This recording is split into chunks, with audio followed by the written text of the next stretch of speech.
one of the keys to success in business and frankly for any organization is kind of constant innovation and constant agile thinking and diversity within the organization.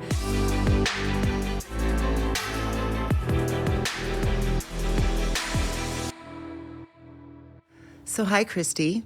Hello, Laurette. Thank you so much for joining me on Owning Your Legacy. And I know that you don't do a lot of podcasts and a lot of speaking, and I feel really honored that you are joining us today. Hey, it's a pleasure to be here on Valentine's Day. Yes, it is. Nowhere else you'd rather be. And you look beautiful in your red dress. Thank you. And thank you for the red roses. Sure.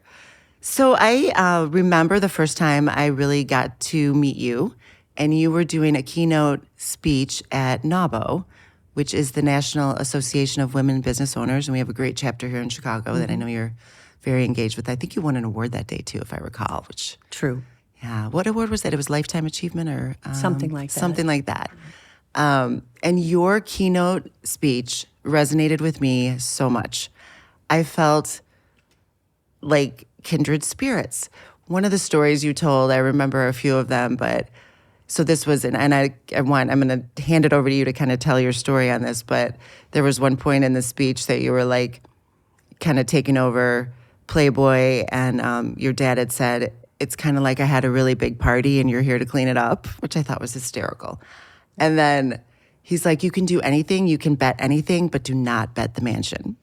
Actually, that he didn't say. That was what I came up with to say to the team when we would be looking at new business opportunities. And obviously it was a riff on the old, don't bet the ranch. Yes, and we have a family cottage in Michigan that I just could picture my dad saying the same thing. Like, you can do anything, but don't touch the cottage. That's like in the family forever. So with that, I would love you to kind of touch on, I think we are similar ages when we took over our father's businesses, and just kind of talk us through what that was like for you and a little bit of your history and your story. Sure. Well, I did not grow up thinking I wanted to go into any kind of business. My interests in high school and college were law, politics, and journalism. I worked as a journalist for a year after graduating college and was prepared to apply to graduate school for a joint law and public policy degree at Yale when I went out to visit my father, who'd recently bought the mansion in L.A. And we were talking, and I said, this is what I think I want to do. And honestly, my dream was to wind up either in the Senate or on the Supreme Court. So very cool. Different, very cool dream. Very different sense of future than what happened. And surprisingly to me, my dad said, well, before you go to graduate school, would you be interested in moving back to Chicago? I'd been living in Boston, and just learn a little bit about the company. I had worked there one summer on the journalism side rather than going to the Radcliffe publishing program. And I thought at first he meant back involved in journalism and publishing. And I said, no, I really, I've enjoyed the exposure to journalism, but it's not what I want to do. And he said, no, I mean the business, learn a little bit about the business. Right. And I was young, and I went to college at 17. I didn't feel like, oh gosh, if I don't go to graduate school now, I'll never go. I love Chicago. And I think I thought it was like a junior year abroad. It would just be interesting for a year or two. And I think my father thought it would be a chance to spend some time together because my parents divorced when I was very young. I only saw my father a few times a year. So I moved back to Chicago and went to work with no intention of staying for 20 plus years. No intention of running the company someday. And in hindsight, I think that made the initial transition much easier. I was not the heir apparent.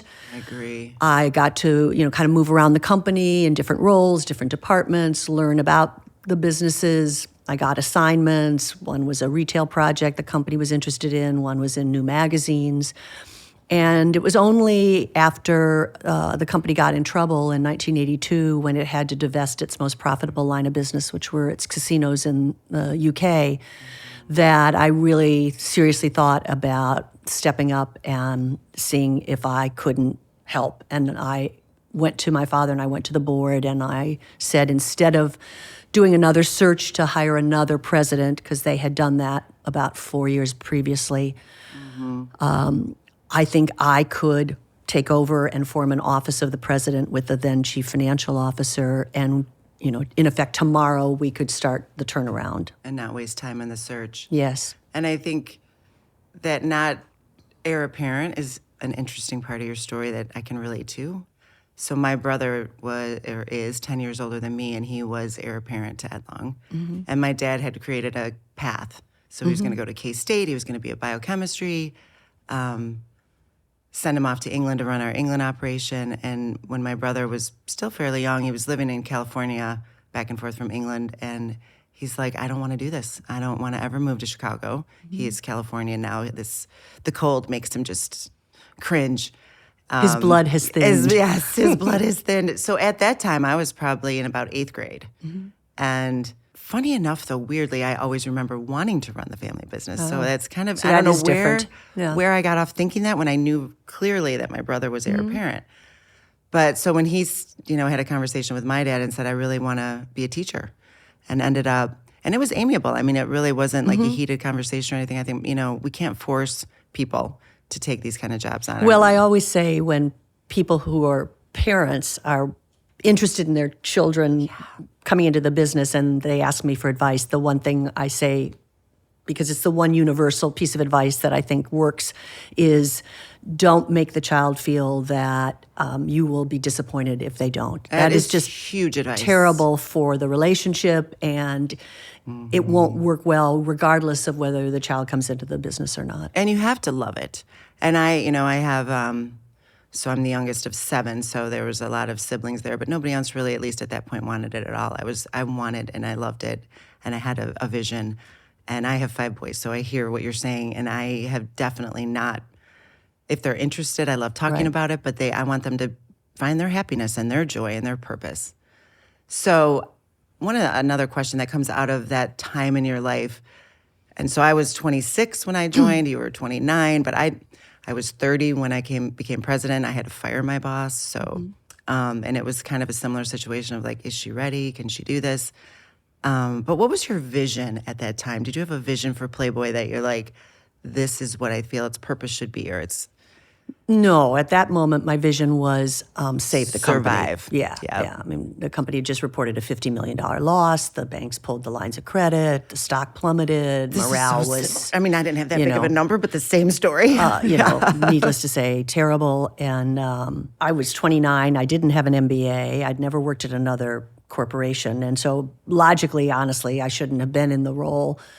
But I think that a lot of times we can do more than what we've done before would suggest. There's a great T.S. Eliot line, if you're not in over your head, how do you know how tall you are? Oh, I love that. So we really set about focusing on managing for cash and getting the company back on sound financial footing. And because my father had voting control, even though it was a publicly traded company, I didn't have to worry about earnings. I didn't have to worry about the stock price near term. That's huge. I didn't really know could focus that. on cash. So you knew that it couldn't have been sold out from underneath Correct. you. That is very important. Yeah, it was very helpful because, as you know very well in business, one of the keys is, what are you measuring? What are the key data points that you're looking at? And for us, it was cash. So if I had an MBA, I would say we rationalized the lines of business. Since I don't, I would say we dumped the losers. Yes. So I sold or closed a lot of different businesses.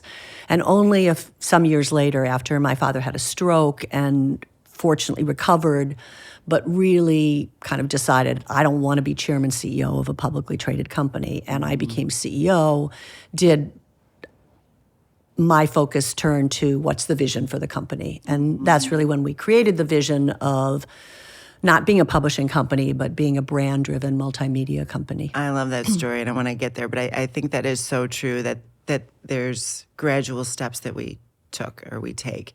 And ours was very similar, that when my dad had never done a layoff when I joined, and I had Garrett and came back after maternity leave, and he was a mess about it. The bank was calling the loan. We'd put in a big spray dryer and some other equipment, so we were leveraged for the first time probably ever, and then lost a big account.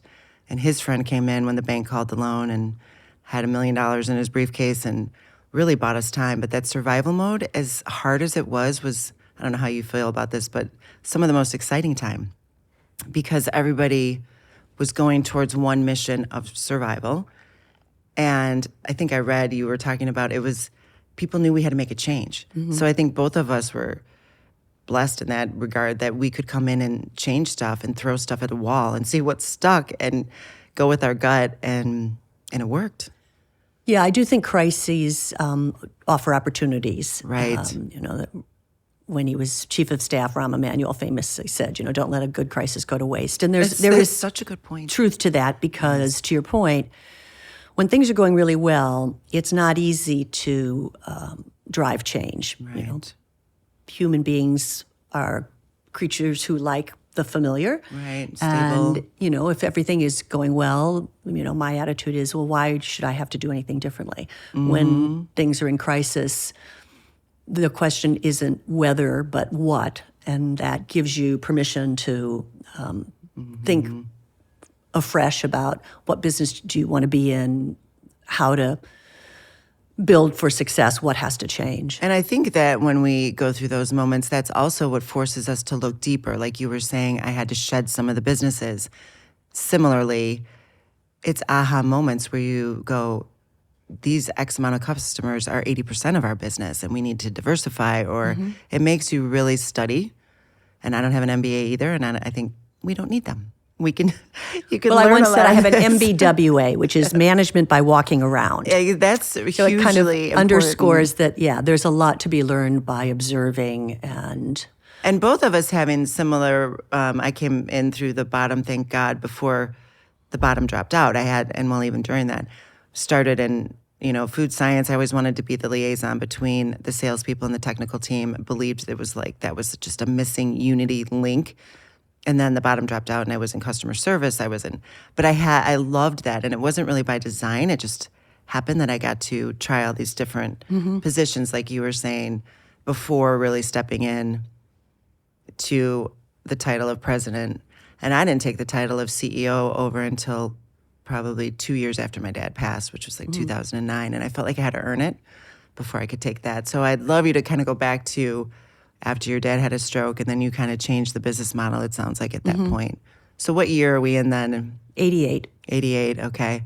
And then I love this and about the retail and the digital aspect of where you went. Yeah, I mean, traditionally, magazine companies grew by launching or acquiring other magazines, So Henry Luce starts Time magazine, Time becomes successful, and then they start Fortune and Sports Illustrated and Money and People and on and on and on. And that was Hearst the same way. We tried, having come out of the crisis, to at least give ourselves permission to ask the question of, well, what is the intersection of our leverageable assets and the market opportunities?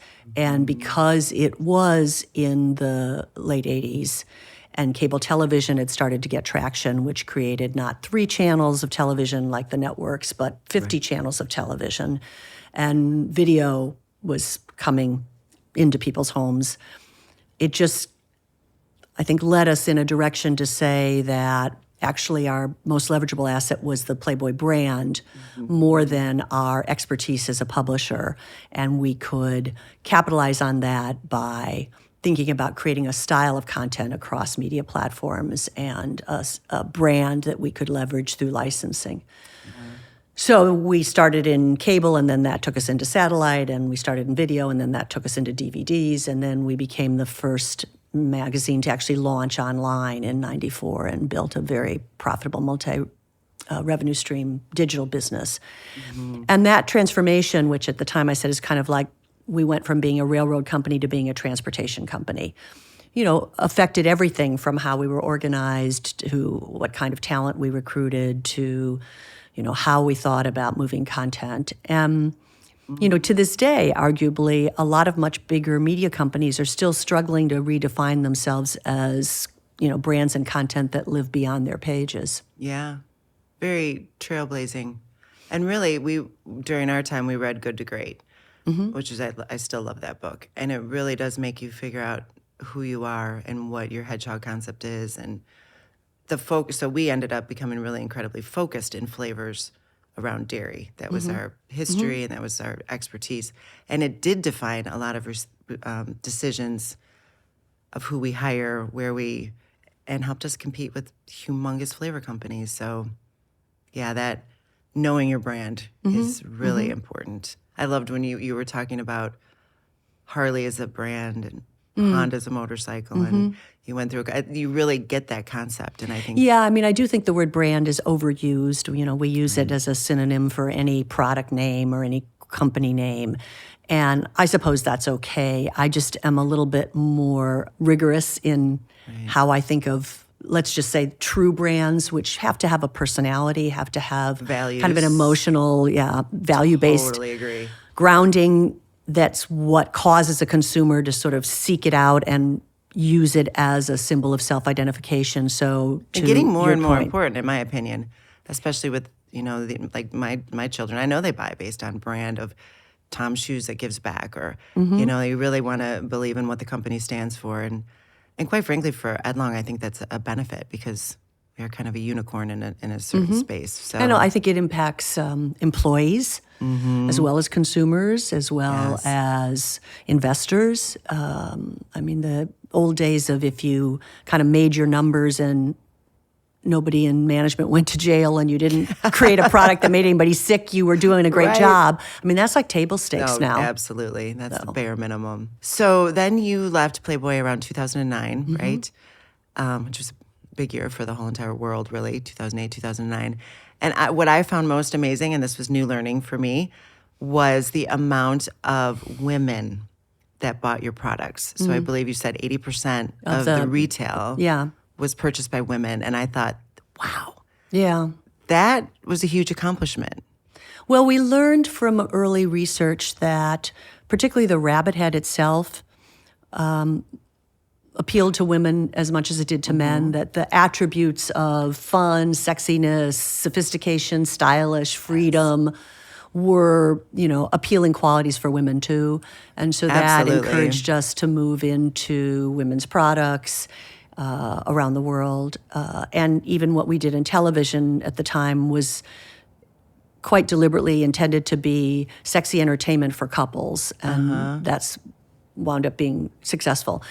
Probably for me, even more satisfying was that more than 40% of my executives were women when I That left. is phenomenal. And one of the keys to success in business and frankly for any organization is kind of constant innovation and constant agile thinking, and diversity within the organization is what creates diversity of thought, to your point, and that's essential for innovative and fresh thinking. So I think it's kind of a business imperative. Another thing I'm curious about, and you didn't talk about this in your keynote too much, you've touched on your mom a little bit in certain places, and my mom is hugely important into where I am and so many of my values and beliefs. So everybody knows Hugh Hefner around the world.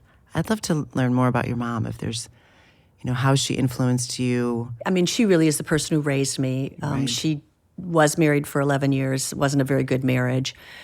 She now is in a wonderful marriage, but they met when I was already in college. So he didn't raise me, but they've been together 50 years, and he's lovely. But she really It's was great the for you most even influential to see person. that. Doesn't matter what age we are, to see Oh, for sure. a successful relationship. That's beautiful. Yeah, and she says, it took me 3 times. And I said, look, some people never find nothing the right wrong person. with that. So, but yeah, I think actually most of the qualities that I admire in myself and define me are qualities I got from her. My love of reading, my interest in politics and civic engagement, my love of cooking and entertaining, my manners, a sense of You look like intellectual her. From the pictures I've curiosity. seen, you look a lot like her. Well, that's a high compliment. She's quite a beautiful woman. She is beautiful. In fact, she had a little heart incident a few months ago, and so the EMTs were there, and they went through what's your name, what's your birthday, and when she gave her birthday, the EMT, who probably was all of like 28, looked at her and went, "You're very well preserved." Is that cute? What a nice way to say that. You're well preserved. Oh, that's sweet. Does she have a big family? 4 sisters. There were 5 girls, and her father was a streetcar conductor. Her mom stayed at home. Neither of them had gone beyond high school, but they had very much the European immigrant attitude about the importance of education, as well as the importance of arts. So all 5 girls graduated college, and all 5 girls played an instrument all through grammar school, high school, and college. That's cool. So, And I just think what a strong woman to, raise you 2 on her own in that era really had to be quite a challenge. And I would say that my mom had to do that too. And I think that the interesting thing of my mom's history was grew up, so she was born in 34. My dad was 33, she was 34. And there was no choices. And even coming back to Playboy and the freedom and some of the values that you listed, that there was no choices. There was no freedom. We were a Catholic it was family. pretty limited. I mean, my Very. mom was a teacher before she had kids, and she actually loved teaching, and years later would go back and volunteer as a tutor for kindergarten students in North Chicago. Oh, that's great. But she probably would have been an architect or something different if Right. that had been a more supported option for someone at that age. She went, but if I recall, she went to U of I. So she went to college. So my mom, her father passed away when she was 11 months old, and she was the youngest of 4 girls. So her mom had to struggle to just keep that going. And she, brilliantly smart though, but ended up getting married, 20, first baby at 21. And so by the time I came along, she had been a mother of these 7 kids. So 6 kids under the age of 7. I can't even imagine. And then I was the 7th. But she was burnt out. Yeah. no And I was kidding. probably like, 3rd grade, so maybe like 10 or so. And she went back to school, and it just started out community college. But she was so thriving and so stimulated by education and learning. And my dad didn't take it very well. He was, and it's kind of sad. But I think that is almost the theory of, you can't, he told her, she just told me this like recently within dementia era of her life, that he said something like, there's not enough room for 2 successful, or there's only enough room for 1 successful person in this house, or something very, you can't get that's bigger than sad. the king, so to speak. And Well, in fact, my mom's second husband, who was a lawyer, when my brother and I were now in junior high, high school, wanted to go back to work to do something. She'd been a duplicate bridge player. I mean, she was just a super smart woman. Right. And his attitude was, no, it's going to, look bad for me that my wife is working. So it was only after she left the bad stepfather that she went back to work. And she actually came to work at Playboy because she was of her generation. She was super smart, had a college degree, but not a resume that is going to get her a job Yes. in most situations.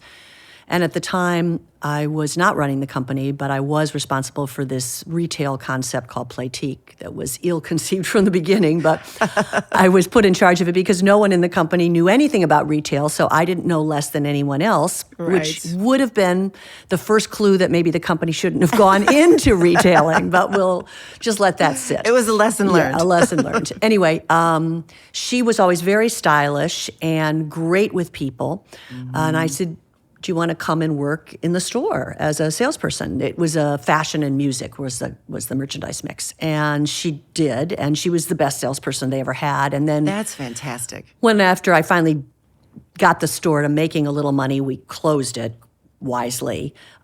She wanted to stay at work, and I thought, well, she's got these skills, but not like specific training to go into the law department or whatever. And she went into HR, where she worked for decades, and she ran all the programs that were not the comp and regulatory and benefits programs. So she did tuition reimbursement and relocation and the blood drive. Big and stuff. All of the service awards and all of that. It's the communities that creates. And she was great at it. I used to laugh and say, first of all, more people knew her than me.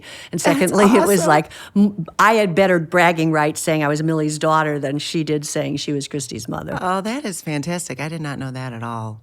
And then like your mom, when she finally did retire at the age of 75, she worked to 75, she went and she took the Great Books course at University of Chicago. That is so weird. That is so weird.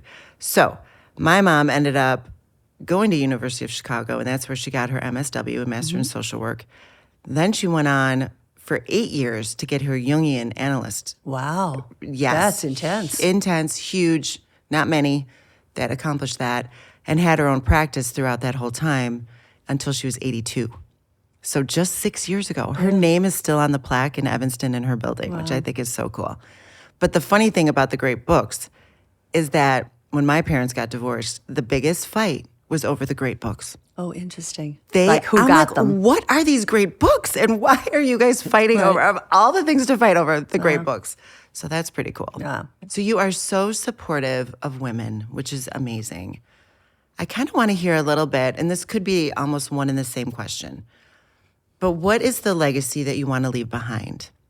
And is there a connection with supporting women? And so I don't know if that's two different questions, but between C200 and you, so many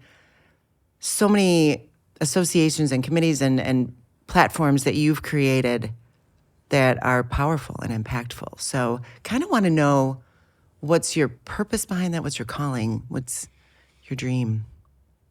Well, I have always found resonant the Madeleine Albright comment that there's a special place in hell for women who don't help other women. I love that. So it just, to me, it's like inconceivable if you are a part of any group that hasn't yet achieved its full potential, that you wouldn't want to help lift other people up. Yes. I got an award once that was called the Trailblazer Award, which is lovely. And in my acceptance remarks, I said, it's thrilling to be a trailblazer, but it's actually more impactful to be a trail maker, because what you're really trying to do is create a path and help other people follow that path. Right. So that is something that has mattered to me, and that I have tried to take advantage of the opportunities, whether it's through helping to form something like C200 or the Chicago Network, or just working now to get more women on boards. I'm not a legacy-focused kind of person. It's just not sort of how I think. I'm more, I put more stock in what am I doing every day, in every moment of every day, in my interactions with everybody, that is A, something that I can feel proud of, and B, something that's making things a little bit better. And sometimes there are big opportunities, like getting Barack Obama elected president was a big effing deal. Oh, that's like nothing. Just and sometimes they're just being really nice big. to someone who's waiting on your table. Right. So that the next time you're there, they say, I just want to thank you for, seeing me and treating me like a person, which is a terrible comment on how apparently other people treat people who are in service positions, but nevertheless true. Remaining humble. So, yeah. I think that's huge. And I think using your name, using your influence for good. I think you do a great job of that. And that's I hope to do the same. I think it's really, really very important. Thank you so much for joining me today. It's really been a true pleasure. It was a pleasure for me too. Good. Glad to hear it.